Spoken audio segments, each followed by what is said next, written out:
In this video, we delve into the intriguing comparison of oil reserves between Great Britain and Norway, focusing on the significant role these resources play in the North Sea.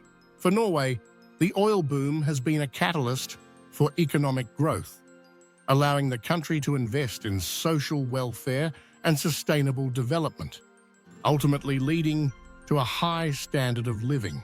In contrast, the UK has experienced a more tumultuous relationship with its oil reserves, where the initial wealth generated has often been overshadowed by economic challenges and political debates surrounding resource management. This contrast sets the stage for a deeper exploration of the differing economic strategies employed by each country in response to their oil wealth. Join us as we unpack these dynamics and examine how each nation has navigated the complexities of their oil reserves in the North Sea. Before World War II, oil exploration in Western Europe was marked by numerous futile attempts at extraction, with significant discoveries remaining elusive until the 1960s. During this period, Norway's economy was primarily anchored in fishing and shipping, industries that shaped its coastal communities and provided livelihoods for many. The country's natural resources were largely underutilized, as the focus remained on traditional sectors rather than the potential wealth hidden beneath the North Sea. Meanwhile, Great Britain faced a growing reliance on oil imports to meet its energy needs, which led to increased support for major oil companies like Shell and BP. These companies played a crucial role in securing oil supplies, but the UK's dependence on foreign oil highlighted vulnerabilities in its energy strategy. The pre-war landscape set the stage for the transformative changes that would come with the discovery of oil in the North Sea, fundamentally altering the economic trajectories of both Norway and Britain in the decades that followed. The 1960s marked a pivotal era for oil and gas discoveries in the North Sea, fundamentally reshaping the energy landscape of both Norway and the UK. Initially, the Norwegian government exhibited skepticism regarding the potential for oil extraction, doubting that the North Sea could yield significant resources.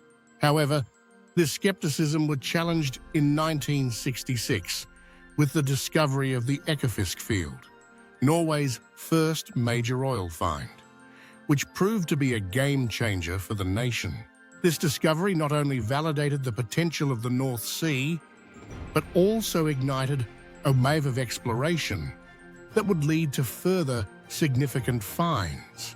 Shortly after, the UK followed suit with the discovery of the Forties field in 1970, marking its entry into the oil boom. These discoveries were crucial, as they not only provided both countries with substantial economic benefits, but also established the North Sea as a vital region for energy production, altering their economic trajectories and global energy dynamics for decades to come. Norway and the UK adopted markedly different strategies in managing their oil revenues, reflecting their distinct economic philosophies. Norway took a patient and strategic approach, prioritizing long-term investments over immediate spending. The establishment of a state-owned oil company, Statoil, allowed the government to maintain control over its resources while implementing robust taxation policies that ensured a significant portion of oil revenues was reinvested into the economy. This foresight enabled Norway to build a sovereign wealth fund, securing financial stability for future generations. In contrast, the UK, under Prime Minister Margaret Thatcher, opted for immediate spending of oil revenues, which initially led to short-term economic gains. Thatcher's economic reforms, including deregulation and privatization, aimed to stimulate growth, but often resulted in a lack of sustainable investment in public services and infrastructure. While the UK experienced a temporary boost, Norway's strategic management of its oil wealth has fostered long-term prosperity, highlighting the contrasting impacts of their respective approaches to oil revenue management. Norway's effective management of its oil wealth is exemplified by the creation of its sovereign wealth fund, known as the Government Pension Fund Global. Established in 1990, the fund was designed to invest the surplus revenues from the country's oil and gas sector, ensuring that these finite resources would benefit future generations. The fund employs a diversified investment strategy, allocating assets across global equities, fixed income, and real estate, which has contributed to its substantial growth over the years. As of now, the fund has become one of the largest sovereign wealth funds in the world, significantly bolstering Norway's economy and providing a financial cushion during economic downturns.